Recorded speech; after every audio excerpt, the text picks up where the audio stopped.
اب ہمارے گھر میں ظاہر ہمارے گھر میں بھی وائرسز ہوتے ہیں تو ہم اینٹی بایوٹکس نہیں لیتے. تو کئی دفعہ میرا سٹاف یا کئی دفعہ جو ڈومیسٹک سرونٹس وہ کہتے ہیں دیکھیں کوئی دوائی نہیں ملی اور پھر بھی ٹھیک ہو گیا, کیسے ہو گیا. اور یہ بار بار میں سمجھاتا ہوں کہ دیکھیں اینٹی بایوٹکس, میں نے شاید اپنے بچوں کو 4 بچے ہیں ماشاءاللہ, ان کی کمبائنڈ ایج 130 اوپر ہوگی combined age. I think I have given them antibiotics 7 or 8 times in total. چونکہ اگر وائرل انفیکشن ہے تو میرا کیا کام ہے اینٹی بایوٹکس دینا. ٹھیک ٹھیک. تو اگر میں اپنے بچوں کے لیے جاؤں گا تو پیشنٹس کے لیے بھی لوگ جاؤں گا. بالکل اینٹی بایوٹکس کا استعمال نہیں کرتے, جیسے I am one of them. میں کہتی ہوں میں 3 دن کوئی بات نہیں, 3 دن تو پہلے میں کچھ بھی نہیں کھاؤں گی نا, میں پیناڈول بھی نہیں لوں گی. اس کے بعد اگر مجھے لگے گا کہ اچھا اب میں ویکنیس چونکہ ہو رہی ہے تو میں ایک پیناڈول لے لوں تاکہ میں تھوڑی سی بہتر ہو جاؤں, رائٹ. سو اگر کچھ لوگ اینٹی بایوٹکس کا استعمال ہی نہیں کرتے ہیں, صحیح, تو اور یہ جو بیماری اگر سپوز ان کو ہو گئی وہ 6 سے 7 دن جاری ہے, جس کی وجہ سے اب ان کو ویکنیس شروع ہو گئی. سو ڈو یو تھنک کہ تب جا کے ان کو ڈاکٹر سے ریکمینڈ کر کے میڈیسن لینی چاہیے, نہ کہ وہ پھر بھی خود پرسکرائب کر کے بیٹھ جائیں؟ خود تو پرسکرائب نہیں کرنا چاہیے, اور اس کی وجہ اب اینٹی بایوٹکس اور اینٹی بایوٹکس میں فرق ہے. کسی جگہ پہ آپ کو ایک اینٹی بایوٹک چاہیے, دوسری جگہ پہ دوسرا اینٹی بایوٹکس. دوسرا یہ ہے کہ آپ باقاعدہ ٹیسٹ کر سکتے ہیں. کبھی کبھی ایسے بھی ہوتا ہے کہ بچوں کے ذرا یا اپنی میری طبیعت زیادہ دنوں سے اگر خراب ہے تو میں CBC کروا لیتا ہوں, CRP کروا لیتا ہوں, 3 ٹیسٹ کرا لیتا ہوں, یا میں بھی چیسٹ ایکس رے کرا لیے, کنفرم کر لیے کہ بیکٹیریل ہے بھی کہ نہیں. ٹھیک. یا ہم اپنی طرف سے ہی بس ایک ایزی CBC اور CRP سے جو ہے وہ میں ہو جاتا ہے اندازہ کہ کس چیز کی ڈیفیشنسی ہے یا کیا چیز ہمیں کرنی چاہیے, رائٹ. ہاں, کہ کیا یہ لائکلی بیکٹیریل ہے, وائرل ہے, اس سے ایک اندازہ ہو جاتا ہے. پھر آگے بھی انویسٹیگیشنز ہوتی ہیں. ٹھیک ہے. ویل ڈاکٹر صاحب, thank you so much for coming. بہت اچھا لگا آپ سے بات کر کے. خواتین اور حضرات, بریک لیتے ہیں, واپس آئیں گے, ہمارے ساتھ رہیے.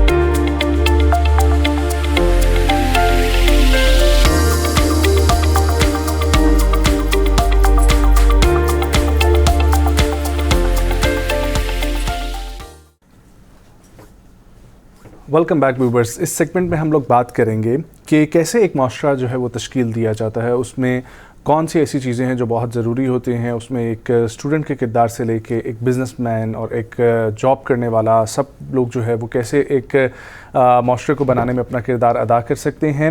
اور یہ سلسلہ گھر سے شروع ہوتا ہے, اور جب گھر میں آپ اچھی بچوں کو تربیت دیتے ہیں, اور چونکہ اب ہم اگر ذرا کریکٹر بلڈنگ کی بات کر لیں تو ہمارے یہاں اسکول میں یا کالج یا یونیورسٹی میں ایٹ لیسٹ میرے ساتھ ایسا کوئی ایکسپیرینس نہیں ہوا کہ مجھے ٹیچرز نے جو ہے نا وہ کریکٹر بلڈنگ کے اوپر کبھی کلاس دی ہو. اور کریکٹر بلڈنگ میں بہت ساری چیزیں آ سکتی ہیں. ہم اس دن بھی یہاں پر بیٹھے ہوئے ذکر کر رہے تھے کہ وہ یہاں سے بھی ایک چھوٹی چھوٹی چیزوں سے شروع ہو سکتی ہے چیز کہ آپ کو اگر کوئی تھپڑ مار جاتا ہے تو آپ نے اس کا جواب جو ہے وہ کیسے دینا ہے, اگر آپ کو کوئی فیلئر جو ہے وہ ہو جاتا ہے تو آپ نے اس کا جو ہے وہ کیسے سامنا کرنا ہے. سو آج جو ہمارے ساتھ گیسٹ موجود ہیں ان کا بھی یہ بہت کردار ہے. ایجوکیشنسٹ ہیں, ٹھیک ہے, اور انٹرنیشنل PhD جو ہے وہ کر آئی ہیں. مینجمنٹ سائنسز سے ان کا تعلق ہے, اور ان کے ایریاز جو ہیں, جو ایکسپرٹیز رہی ہیں وہ مختلف چیزوں میں رہی ہیں, جس میں خاص طور پر ڈیزاسٹر مینجمنٹ کے حوالے سے جو ہے وہ جینڈر ایکوالٹی کے حوالے سے جو ہے وہ ان کا کافی کام رہا ہے. سو ذکر کریں گے کہ کیسے جو ہے نا وہ ایک انوائرمنٹ بنائی جائے جو ہر کسی کے لیے سازگار ہو, شیپ کرنے کے لیے. ہاں, کن چیزوں پہ ہمیں. سو وی ہیو ود اس محترمہ ڈاکٹر افشین ذیشان صاحبہ. السلام علیکم ڈاکٹر صاحبہ, thank you so much for coming. خیریت سے آپ؟ Thank you so much for the invite. Doctor صاحبہ, یہ آپ نے ہمیں آف ایئر بتایا کہ آپ کا پیشن تھا, جو آپ کا پروفیشن بنا, سو آپ کا پیشن تھا کیا, مینجمنٹ سائنسز کی طرف یا ٹورڈس سوسائٹی کے اس کو کیسے بنایا جائے, کیسے چیزیں کی جائیں, سماجی بہتری کے لیے کیا کیا جائے؟ to do something positive for my society.